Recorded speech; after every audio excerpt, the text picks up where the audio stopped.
Fancy another laugh? This is from the Minnesota Police Press Conference on Mal stabbing. Alright? I'll say that again. Minnesota Police Press Conference on Mal stabbing. Now this young lad here has been stabbed in the head. But they strapped him onto a stretcher. For what purpose? They could have walked him out the pig-in building, they could have put him in a wheelchair. Why strap him to a stretcher, or gurney as they say in the US? Huh? Because this is for effect, isn't it? To make it appear that the injury to the young lad is more serious than it is. In fact, well, we know it isn't, in all fairness, because it's just pretending. There's no blood coming down the side of his face. The amount of people in the mall, I can't help but think of... There's no blood on the thing. There's no blood on this towel or whatever he's been given. There's no blood down his face. And as we say, this strapped to this for effect. And the children that witnessed a horrific action. But I also want to recognize... There's no blood on his hand. There's no blood on the rag. There's no blood anywhere. Well, off-duty police officer who eliminated the threat. And he's happy as can Larry. Put down the suspect. Happy as Larry. That officer is from the Avon Police Department. Jason Faulkner. No, Jason Faulkner is a part-time police officer. Oh, look at that! He could have been walked at. Or, as we say, being put in a wheelchair. But no, have the effect. Have him sitting up here. And they're going to the wrong ambulance, aren't they? He is the former chief of police. Because there's a boy already in there. He was in the mall. Oops. And somebody who's had... That's it, shake your head. Smiling. The surveillance tape. Big and smiling. He's just been stabbed. And witnessed what he did. Oh, there's another one there. Hang on. What's happening here? Here's one. He is the former chief of police of Albany. He was in the... Here. He's on his mobile. He's got his bag. Betty, got my bag. And he's got his hand on the side here. Is he looking to pose as somebody who's been stabbed in the side of his head? And he's on his phone. Hey, get on your phone, dear. What are we having for tea? Well, I can't be at the day because I'm going to hospital. I've been stabbed in the head. Oh dear, is that where you are then? No, I'm outside this shopping mall and I've been stabbed in the head. You can see by all the blood you see on the side of my head and my hands. I didn't actually see until just... Oh, but he's got his bunny rabbit bag. You know, none of them are in it. None of them are in any distress at all. Mall. Hey? And somebody who's had an opportunity. Oh yeah. There's the piece of rag that he's supposed to be holding to the side of his head. There's no red on it. There's no red on his hands. There's no blood. Huh? There's no blood on his shirt. Is there? Opportunity to witness. Hey, he's happy. Tape, in Macy's, and witnessed what he did. He clearly. Oh, he's waving.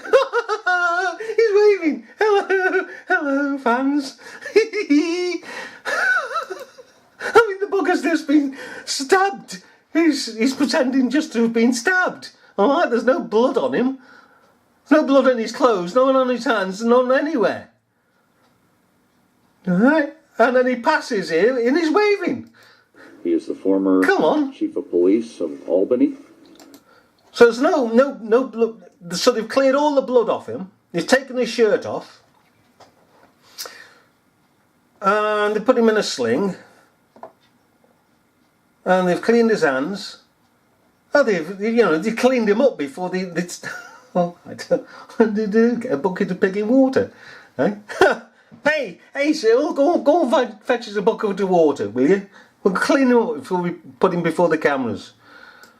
He was in the mall, and And as somebody who's had an opportunity to witness the surveillance tape in Macy's and witnessed what he did, he clearly that's it. prevented additional injuries and potentially loss of life. His heroic actions are exemplary, having witnessed what he did as the suspect was lunging at him with the knife. Not only did he fire, the suspect went down, he came back up on 3 different occasions. He, again, protected others from being injured and potentially loss of life. Clearly, a hero. Officer Falconer was there at the right time, at the right place. And the only thing that he failed to say was that the police officer was a part-time police officer and he was off duty. Another thing that he fails to say is that because this is presented as an ISIS attack, not a gun control event, he fails to say that if the officer, so-called, okay, if we just take it as a moment as being a true event, okay, as being portrayed, the officer, as he was saying, that was there, took out his gun and he shot the bugger 3 times before he went down, okay, before the bugger died. Now, surely that is the promotion, to carry guns.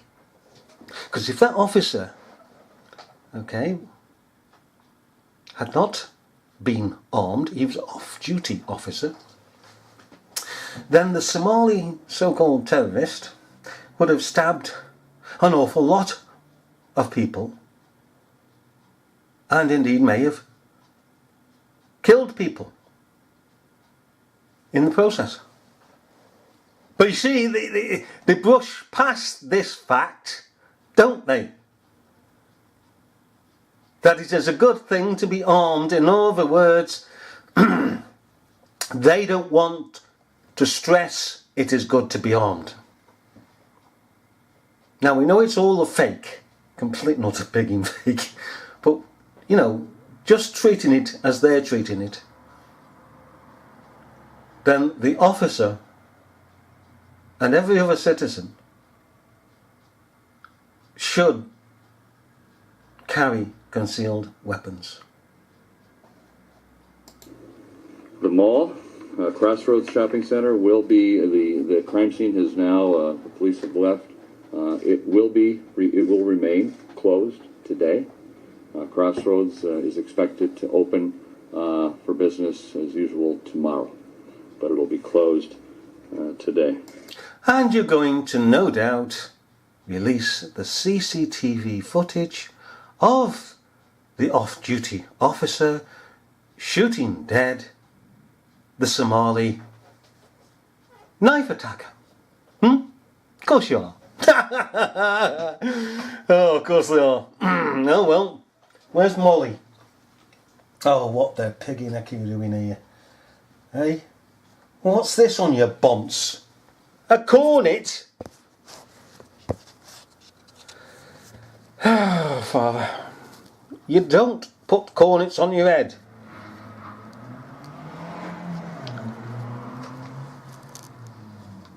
No, you don't. You eat them. Go on. Oh, go on then. You have a lie down. Well, back in a second. Let's see what else we can find in this thing.